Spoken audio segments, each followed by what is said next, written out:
ninka aad arkayso adiguna ma malaysan lahayn inuu ku xadi doono gabadhaas quruxda badan ee halkaas fadhisana marna kuma aysan fakiraynin in iPhone-keeda 13 Pro Max sidii aniga la ii gaaday si ka daran loo gaadi doono laakiin ninkan oo magaalada aanan ku noolayn habka uu wax u gaadayo waa tii ugu khatarsanayd abid waa qaab aanan laga shakin lahayn waxa uu ku soo galay si degan nacawiista ayuuna kor u qaatay dabcan imaamadna way u saaran tahay qof aamini kara ma laha ninkan ayaa ku gaadaya buu ag fariistay laba kelmad oo kooban ayuu gabadhii ku tuuray markaas bay garan weysay halka ay joogto waa ay kacday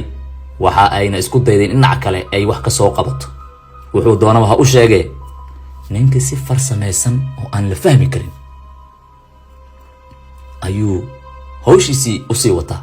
si degan ayuu waraaqada uu wato ugu duubay iPhone 13 Pro Max oo gabadhaasi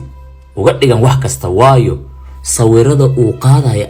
iPhone 13 Pro Max wax la fiirin kara ma aha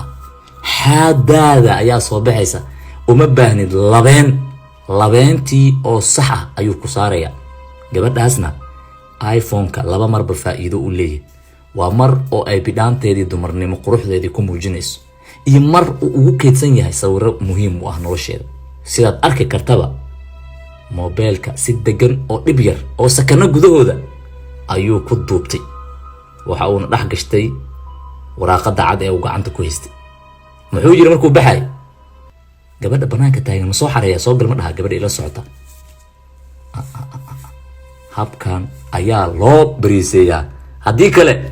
adeeg ku taala qabiir weynaaday si fiican oo degan iyada oo aan cod saarnayn u dhageyso hadallada ay isdhaafsanayaan